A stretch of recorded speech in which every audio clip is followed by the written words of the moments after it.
caso da Alemanha, diretamente do South by Southwest. E eu estou aqui com o Marc, que é diretor do SmartCampus, que é um campus inteligente que vai ser construído na cidade de Munique, especificamente no aeroporto de Munique.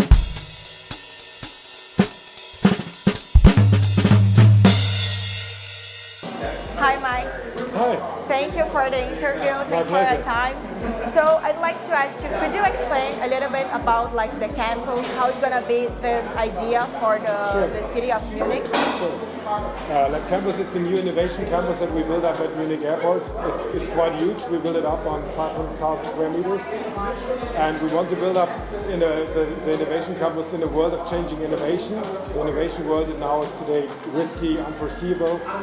And we believe that in today's innovation world, nobody can solve the challenges alone. What is required is collaboration.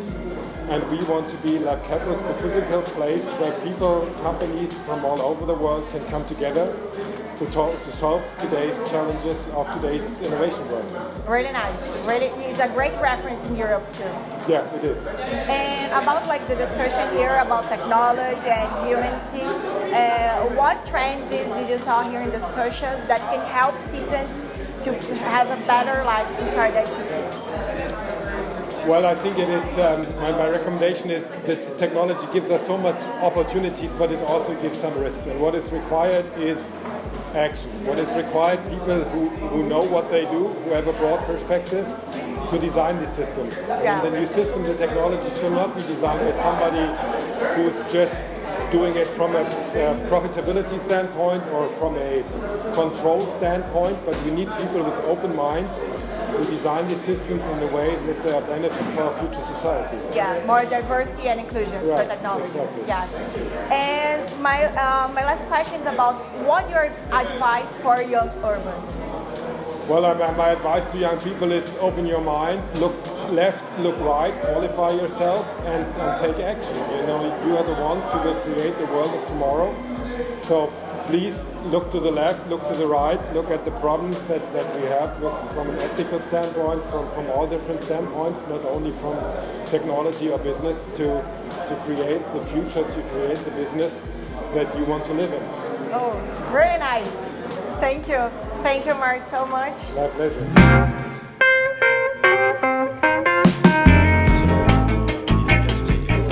Oi, pessoal. Eu tô aqui com o escritor Olaf Groth. Ele é escritor de inteligência artificial e também professor na Hauss Business School, que fica aqui nos Estados Unidos. Hi, Olaf. Thank you very much to talk with us. My pleasure. So, I'd like to ask you, because in Brazil, it's a big issue how we apply technology inside our cities. So, because of the panel here about the technology and humanity, what do you think that we can improve our lives inside cities?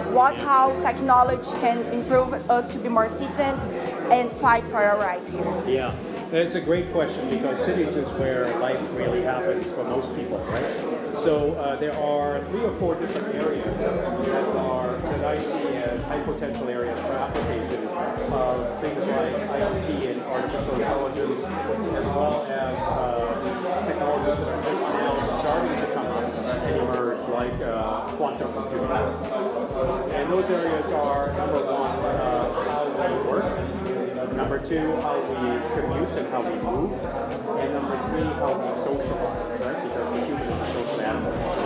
So we are talking to technology companies and mobility companies that are trying to use quantum computing and artificial intelligence to understand traffic patterns and to help manage those traffic patterns so that we can move more seamlessly and more integrated way, save time, prevent pollution, and frankly live happier and more productive lives. Right? We can all do things with our time that are more valuable than sitting in traffic.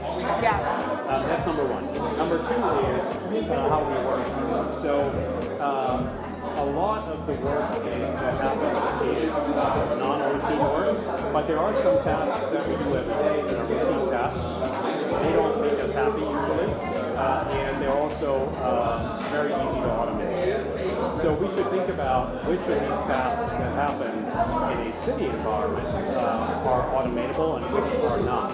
and then focus on the ones that are not automatable, and train people to do more of that rather than stuff that AI can take over. Third is the social dimension. Like I said, humans are social animals. And we have seen some positive effects of social media and some negative effects, right? Yes. We shouldn't forget the positive effects just because some mistakes were made and some abuse happened. Social media has by and large enriched our lives. But we do have to think about what's the next frontier for social media, right? How do we actually use social media so that it enforces, and enhances, and empowers, and enriches urban interaction of people, right? And this is, you could say digital to analog kind of transformation, where we use digital to get together with people that we want to see, or maybe to meet new people that we have never seen, and to enhance that social interaction human to human.